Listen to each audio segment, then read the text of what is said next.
What did you learn yesterday in these discussions, and what did you think your teammates learned the first time around and then yesterday when you guys really dug into this stuff?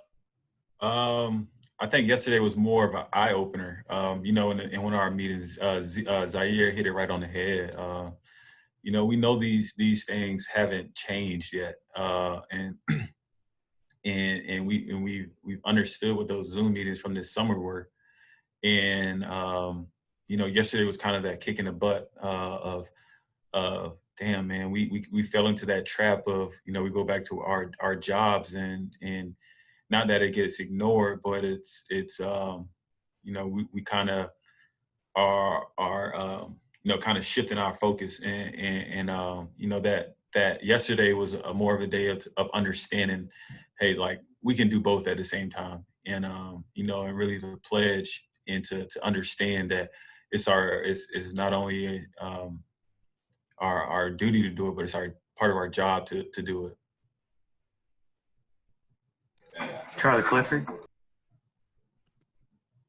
Jacoby, I got a chance to speak with Amp Harris, and what he told me yesterday was really reiterated today by Ryan and Zaire, that through your leadership, this team wants to be the blueprint for other teams in terms of action and change within the community you play in.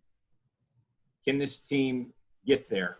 Where are you at after 24 hours? Really important yesterday.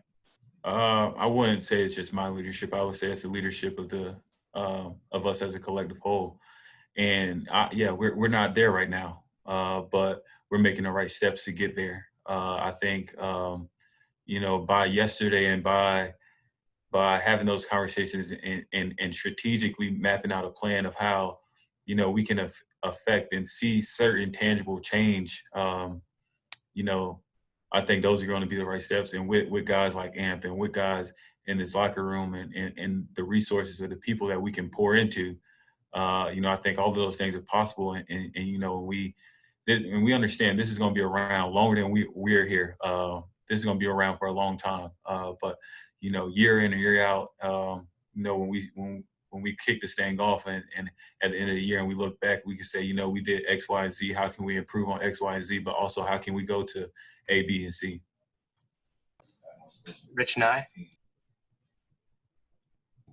Jacoby, how does the effective shutdown of professional sports over the past couple of days and you guys skipping practice allow attention to be focused on the issues that you want them to be focused on, or is there another purpose as well? I think it's multi-layered. Obviously, I think it's to re-grasp the attention. Like I said, people fall into we've all fallen into the trap of, we're back to now on TV. You see sports and you see basketball and you see baseball, and it is what it is. That's just the way things work. But that isn't the only way it has to work. And I don't think when the part of the question of saying people just sat out, I think like we did, we used that time as a time to map out a plan, and I mentioned this in our group is, it's so like we understand that the outlook of this team didn't practice or this team didn't practice or this team didn't play in a game is, but what did you do with that time? And we took that time to plan, and to make sure that we understand, that these things are possible for us to do. We understand as we get closer to the season, the more focus we'll have to have on Jacksonville. But, we won't get a day like yesterday back.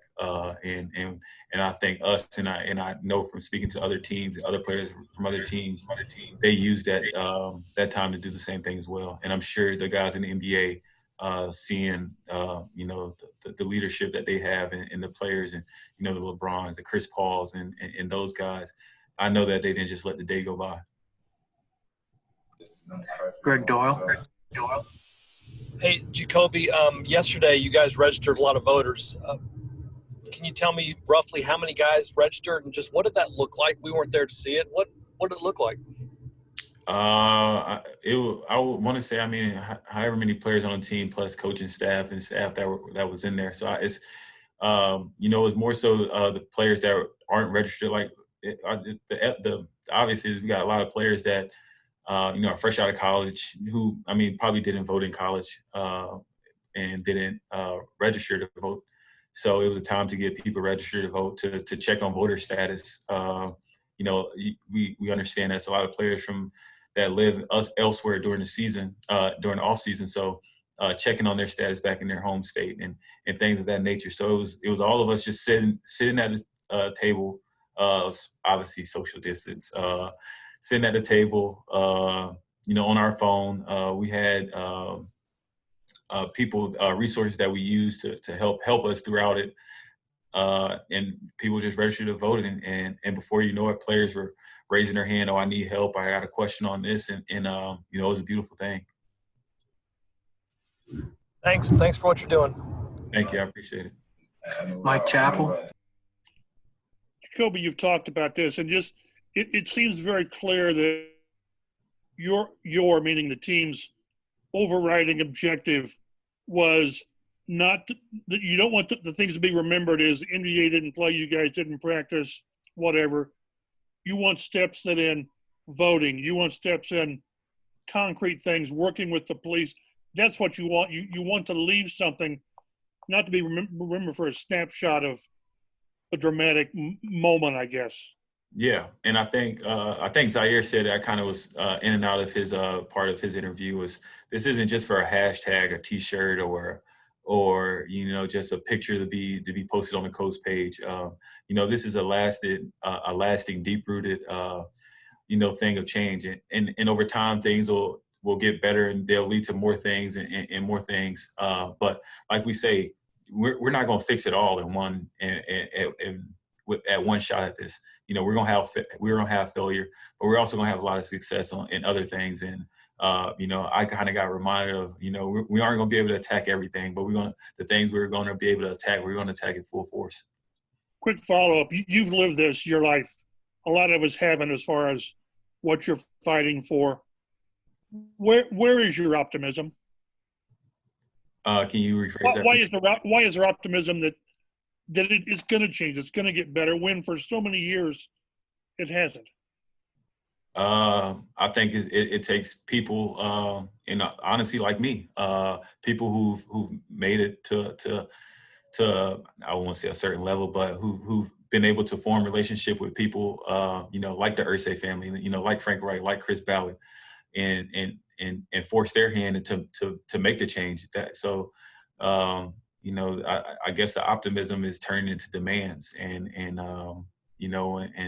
like I said out there in my speech, these aren't requests or ideas and things that are just getting thrown at people to see what sticks. Is we want X, Y, and Z, and those things aren't compromisable to a certain extent.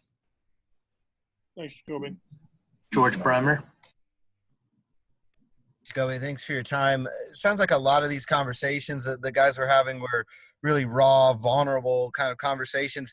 Do you feel like the locker room, as a result of all this, maybe comes closer on a human level, that these guys better than you might not if you didn't have those conversations in the summer and then again yesterday? Oh, definitely, because it's tapping into a different emotion that grown professional athletes don't often use. We don't. On the football field, we're not using empathy. We're not using, compassion. We're trying to go after each other, and that's fine. But after these conversations, you've seen a different side of people, better sides of people, a deeper understanding of people, of how not only how they live their lives, but honestly how they play football, and how they go about their business. So it's been great to be a part of them. I've gotten to really, that term goes, I want to go to war with my brothers. I want to go to war with my brothers, but actually taking that word and actually diving into what being somebody's brother means, and how can we help our brother? How can we understand our brother? How can we help our brother? I think I said that, but all right. And I think that's what these meetings have provided for us, and not only players, but coaches, ownership. I'm excited to see where this goes. Charlie, I can see you putting your phone up to take a picture. Joel Erickson. Hey, Jacoby, what does Ryan Kelly's experience kind of add to this discussion? Oh, it's been unique. It's been great. You know, I've had to have conversations that I never thought I would have with Ryan. You know, and to you know, and finding out that his dad was a former cop and how important that is, him and his brother being deployed. You know, you find out certain things. He goes, "Dang, I didn't know that. I didn't know that." But then you understand a person more. And he's provided you know, a tremendous insight, and you know, he's provided ideas that, you know, honestly, you know, I would have never thought of, and I'm sure other players in our group would have never thought of, and so it's been great to have him, you know, and I know he hears his voice being heard, and how much he's impacted us because he's opened my eyes to a lot of different things, and you know, I think it's vice versa. Last question, Kevin Bowen. Hey, Jacoby, if I can sneak in two here. First, thanks for what you're doing. Secondly, why do you think you've gravitated towards this leadership role and been so passionate about this subject? Gravitated to it. I wouldn't. This is. I mean, it's my life, so I wouldn't say I was gravitated to it. I was born with it. You know, this has been me for since I came out of the womb. It's been, you know, you've been fighting the fight before you even got to the fight. So therefore, you know, I would guess I'm very outspoken about things that I'm passionate about. You know, I don't waver. I don't, as you guys know, I don't care what people say about me. I don't spare feelings, and I stand on what I believe in. And you know, and this is something I believe in with every being in my body. And like I told Chris and Frank, some of these things are non-negotiable, and I'm willing to risk my job for it, and I'm willing to lose it all, because at the end of the day, it means nothing if I'm not helping change. And then lastly, you mentioned the Irsay family earlier. What has their involvement been with you guys in these conversations, and or if you've directly talked to any of them, what have those been like? I mean, they've obviously been in the conversations with stuff, and I mean, they're gonna help provide the like I talked about, those deep rooted you know, conversations to help make change. You know, I think they provide a resource that, you know, just the normal athlete doesn't have. And I mean, people may say monetary things, but they have relationships that, you know, go beyond the football field, go beyond you know, what we can reach. You know, they have relationships based on business that you know, hopefully some these conversations and these opportunities you know, will help, and they seem pretty open to that.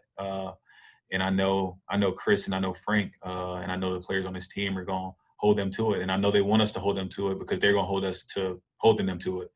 And you know, like I said, I'm excited, and you know, this will be this, and the thing is, this will be around long before I'm here, long before Chris, or after Chris is here, after I'm here, and Frank is here, and you know, hopefully we start something that'll last, and we'll see how it goes.